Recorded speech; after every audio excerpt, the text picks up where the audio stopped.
నిస్వార్థ గుణము కలిగే సేవ చేయుట నిజమైన సేవయగును. స్నేహభావంబుతో కూడి సేవ చేయా శాంతిధామంబు చేరుట సత్యమయ్యా. సాయిరామ్ మూర్తి గారు. ఎవరు? రవి, నువ్వా? సాయిరామ్ సాయిరామ్, రా రా రా. ఎన్నాళ్ళయిందయ్యా నిన్ను చూసి? పుట్టపర్తికి ఎప్పుడు వచ్చారు? ఎన్నాళ్ళు ఏమిటి, ఎన్నో ఏళ్ళు అయినట్టుంది మిమ్మల్ని చూసి. పుట్టపర్తికి ఈ రోజు ఉదయమే వచ్చాం. అవును, వీళ్ళు నీ ఇద్దరబ్బాయిలా? అవును సార్, ఇదిగో వీడు మా పెద్దవాడు వినయ్, మా రెండోవాడు వివేక్. సాయిరామ్ సార్. సాయిరామ్ సార్. సాయిరామ్ సాయిరామ్. వినయ్, వివేక్, చాలా బాగున్నాయరా మీ పేర్లు. ప్రతి మనిషిలో ఉండవలసిన లక్షణాలనే పేర్లుగా పెట్టావన్నమాట.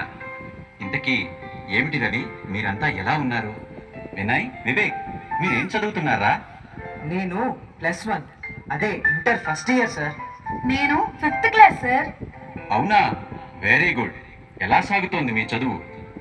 చదువుదేముంది సార్, బాగానే చదువుతారు. చదువుతో పాటు మంచి ప్రవర్తన, నడవడిక కూడా చాలా ఇంపార్టెంట్ కదా. నేను పుట్టపర్తి వచ్చి మిమ్మల్ని కలిసినప్పుడల్లా స్వామివారి సందేశాలను ఆధారం చేసి మీరిచ్చిన సూచనలు, సలహాలు నాకు ఎంతగానో ఉపయోగపడ్డాయి. స్వామివారి దివ్యోపన్యాసాలు, అందరికీ అర్థమయ్యేలా వివరించే ఆ చిన్న కథలు, నిగూఢమైన తత్వాన్ని తెలియచేసే పద్య సూక్తులు, వాటి గురించి ఎన్నిసార్లు స్మరించుకున్నా తనివి తీరేది కాదు. ఆ విషయాలను మరొక్కసారి మీ మాటలలోనే విందామని, ముఖ్యంగా వినయ్, వివేక్కు ఆ మాటలు అవసరమని మీ దగ్గరకు వచ్చాం సార్. పోతనామాత్యుడు అన్నట్టు పలికెడిది భాగవతమట, పలికెంచడివాడు రామభద్రుండట. ఇందులో నేను చెప్పేది ఏమీ లేదు నాయన. పలికెడిది సాయి భాగవతమట, పలికెంచడివాడు సాయిరాముడట అన్న రీతిలో పలికించేది, పలికేది అన్నీ స్వామి. ఇంతకీ వినయ్, వివేక్, మీరు ఏమి తెలుసుకోవాలనుకుంటున్నారు? ఒరే వివేక్, నువ్వు చిన్నపిల్లవాడివి కదా, ఫస్ట్ నువ్వు అడుగు. అడుగు వివేక్, నన్ను రోజు ఎన్ని క్వశ్చన్స్ అడుగుతావు? ఏమీ మొహమాట పడకుండా అన్నీ అడిగాయి. నీకు చెప్పాను కదా, మూర్తి సార్కి స్వామి చెప్పిన ఎన్నో విషయాలపై మంచి అవగాహన ఉందని. అడుగు. ఏమీ లేదు సార్, మా ఏజ్లో ఉండే ప్రాబ్లమ్స్ అన్నీ ఇన్ని కావు సార్. ఒకవైపు చదువులో ఎగ్జామ్స్, మరొక వైపు మొబైల్లో గేమ్స్, ఇంకోవైపు వాట్సాప్ ఫ్రెండ్స్. ఏమని చెప్పమంటారు సార్ నా ప్రాబ్లమ్స్? అన్ని ప్రాబ్లమ్స్ నీకేమున్నాయి వివేక్? నాకేమున్నాయంటారేంటి సార్? చదువుకుందామని స్కూల్కి వెళ్తానా, అక్కడ చదువు కన్నా స్మార్ట్ ఫోన్లో గేమ్స్ మీదే అందరూ డిస్కషన్ స్టార్ట్ చేస్తారు. క్లాస్లో లెసన్స్ వినేది తక్కువ, ఈ వేస్ట్ డిస్కషన్స్ ఎక్కువ. సరేలే అని ఇంటికి వచ్చాక స్మార్ట్ ఫోన్ తీసుకొని గేమ్స్ ఆడుతుంటే, హోంవర్క్ చేయకపోతే అమ్మా నాన్న ఎక్కడ తిడతారన్న టెన్షన్తో మొబైల్ గేమ్స్ మీద కూడా ఫోకస్ పెట్టలేకపోతున్నాను సార్. ఈ పని చేస్తుంటే ఆ పని మీదకి మైండ్ పోతుంది, ఆ పని చేద్దాం అనుకుంటే మరొక దాని మీదకి ఫోకస్ పోతుంది. పోనీ ఎవరైనా పెద్దవాళ్ళని ఈ ప్రాబ్లంకి సొల్యూషన్ అడుగుదామనుకుంటే వాళ్ళు కూడా ఇలాంటి ప్రాబ్లమ్స్తోనే బాధపడుతున్నారని తెలిసిపోతుంది. అందుకనే మా డాడీని రోజు చాలా క్వశ్చన్స్ అడుగుతాను. అయ్యో నా తండ్రి, చిన్న వయసులోనే ఇన్ని సమస్యలురా నీకు. ఇటువంటి సమస్యలు నీకే కాదు, అన్ని వయసుల వారికి ఉన్నవే. ఎక్కడి దాకో ఎందుకు, నేను కూడా ఇటువంటి సమస్యలతో బాధపడుతూనే ఉంటా. మీరు కూడానా సార్? అవును వివేక్, ఈ ప్రాబ్లమ్స్ అన్నింటికి కారణం మన మైండ్. స్వామి ఎప్పుడూ చెప్తారు, mind is like A mad monkey అని. అది కూడా drunken mad monkey. Not only drunken mad monkey, drunken mad monkey bitten by A scorpion అని. అలాంటి మైండ్ని ఒక్క విషయంపై ఫోకస్ చేయడం కష్టమైన పనే. కానీ స్వామి దృష్టిలో కష్టమైనదేది ఉండదు, అంతా ఇష్టమైనదిగానే ఉంటుంది. మరైతే సార్, మా ఏజ్లో అంటే చిన్న వయసులోనే మైండ్ని కంట్రోల్ చేయడం how is it possible sir? It is possible Vivek. చిన్న వయసులోనే నువ్వు ఈ విషయాన్ని అర్థం చేసుకోగలిగితే, ఇటు చదువులోనూ అటు జీవితంలోనూ భౌతికంగా ఆధ్యాత్మికంగా ఉన్నత స్థానానికి చేరుకోగలుగుతావు. నాకు అర్థమయ్యేటట్టు చెప్పండి సార్. నేను కాదు వివేక్, స్వామే మనందరికీ అత్యంత సులువుగా అర్థమయ్యే రీతిలో ఒక చిన్న కథ ద్వారా వివరించారు. చిన్న కథ? నాకు కథలంటే చాలా ఇష్టం. తొందరగా చెప్పండి సార్. చెప్పడం ఎందుకు, చూడు.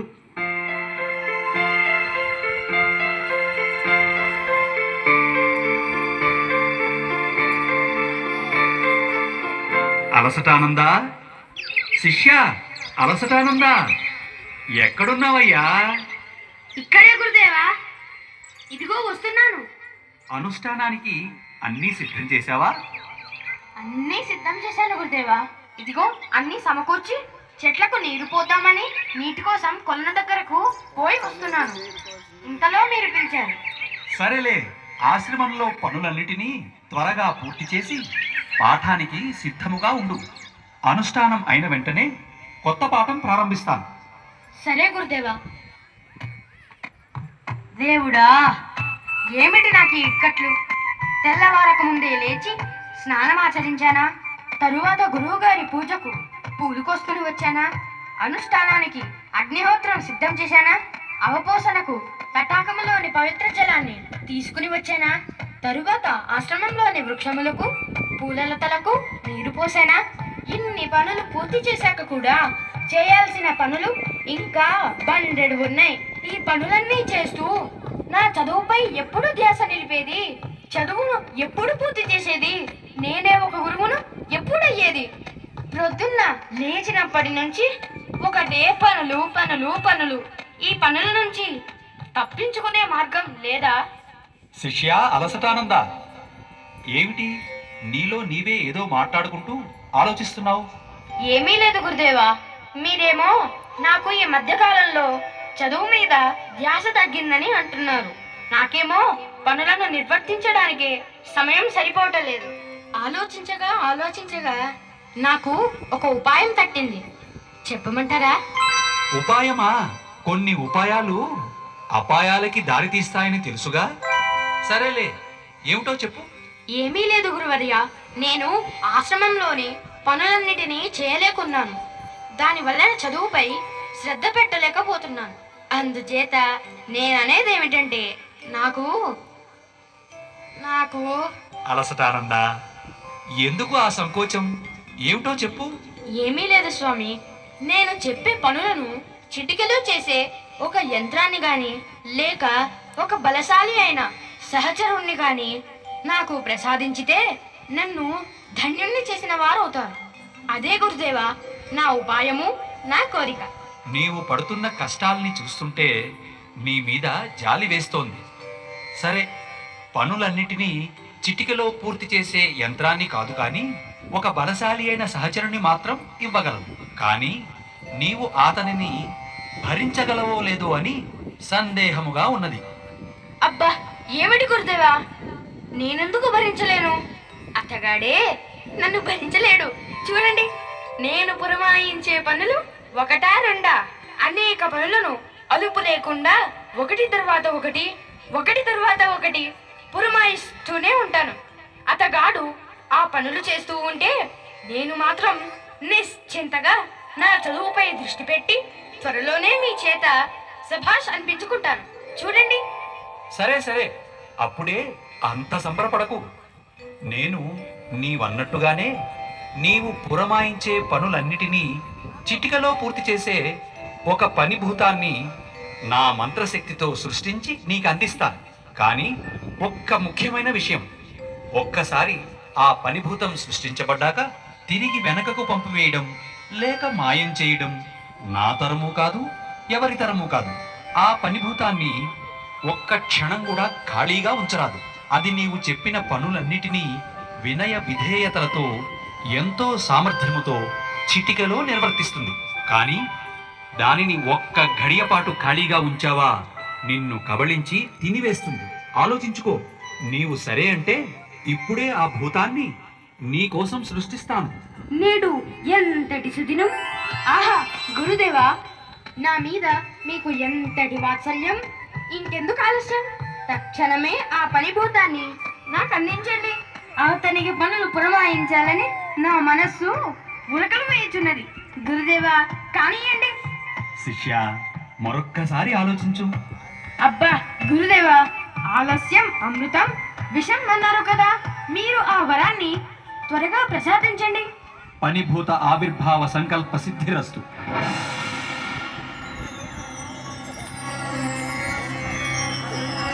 నన్ను సృష్టించిన గురు బ్రహ్మ ప్రణామములు. మీ దాసుడను. తక్షణ కర్తవ్యాన్ని ఆదేశిస్తే శిరసావహిస్తాను. ఓ పనిభూతమా, నీకు గురువును నేను కాను. ఇదిగో నా శిష్యుడు అలసటానందనే నీకు గురువు. ఆ అవునా? బాలగురువర్య అభివాదములు. వాదములు వాదములు. గురు బ్రహ్మ నా ప్రవర్తన నియమావళిని, నా షరతులను ఈ బాలగురువుకు తెలియజేశారు కదా. అన్ని వివరంగా వివరించాను. నిన్ను క్షణం తీరికగా ఉంచిన నీవు ఆతనిని భుజించి ఆరగిస్తావని కూడా తెలియజేశాను. అన్నిటికీ సిద్ధపడే ఆతను నిన్ను కోరుకున్నాడు. అయితే బాలమునివర్య, ఏమిటి నా తక్షణ కర్తవ్యం? నీవు వెంటనే కొలను వద్దకు పోయి నీటిని తీసుకువచ్చి ఈ వృక్షాలకు పోయము. చిత్తం గురుదేవా. ఆహా, రోజు నేను చేసే పనిని ఇంకొకరితో చేయిస్తుంటే ఎంత హాయిగా ఉంది. బాలమునివర్య, మీరు ఆదేశించిన పనిని పూర్తి చేశాను. ఏమిటి నా తదుపరి కార్యం? అప్పుడే చేసేసావా? ఇప్పుడు ఆశ్రమ ప్రాంగణమంతా శుభ్రం చేయి. చిత్తం ప్రభు. చిత్తం ప్రభువట. ఆశ్రమం అంతా శుభ్రం చేసేటప్పటికి నడుము పడిపోతుంది. ఇక వీడికి వంగిన నడుము పైకే లేవదు. ఆశ్రమాన్ని శుభ్రం చేసేశాను. నా తదుపరి కార్యం? అప్పుడే చేసేసావా? నాకు జామున్నర పట్టే పని నీవు క్షణాల్లో చేసేస్తున్నావే. ఇంతకీ శుభ్రంగా తుడిచావా లేదా? ఎటువంటి సందేహము మీకు అక్కర్లేదు. ఇంతకీ నా తదుపరి కర్తవ్యం? ఉండవయ్యా, ఉండు. వెళ్ళి గురువు గారి సార్యం సంధ్య వందడానికి అన్ని సిద్ధం చెయ్యి పో. చిత్తం ప్రభు. ఓరి నాయనో, ఏమిటి వీడి వేగం! గురువు గారు చెబితే అంత ఏముంటుందిలే అనుకున్నాను. వీడితో ప్రమాదంగానే ఉన్నదే. బాలముని, నా తదుపరి కర్తవ్యం?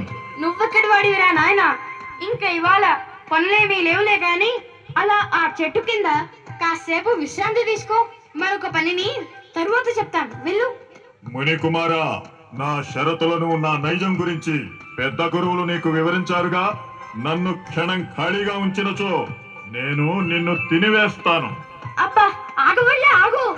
గురువు గారు ఉపాయంలో అపాయం అంటే ఏమిటో అనుకున్నాను. ఈ రోజు నాకు మూడినట్టే ఉంది. ముని కుమారా, రా. నేడు నీవే నాకు విందు భోజనం.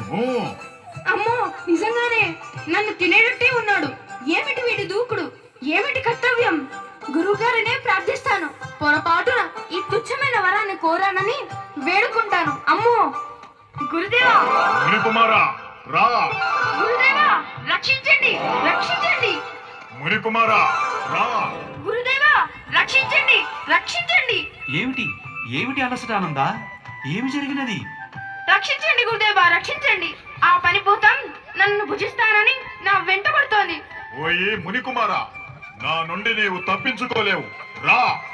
ఏయ్ పనిభూతమా, అక్కడనే నిశ్చలంగా నిలబడు. పాహిమాం గురుదేవా, పాహిమాం! మీరు కాపాడకపోయి ఉంటే ఈ పాటికి నేను ఆ పనిభూతానికి ఆరగింపునై ఉండేవాణ్ణి. శిష్య, నీకు ముందుగానే చెప్పి ఉంటేని కదా ఈ పనిభూతాన్ని భరించుట కష్టతరమని.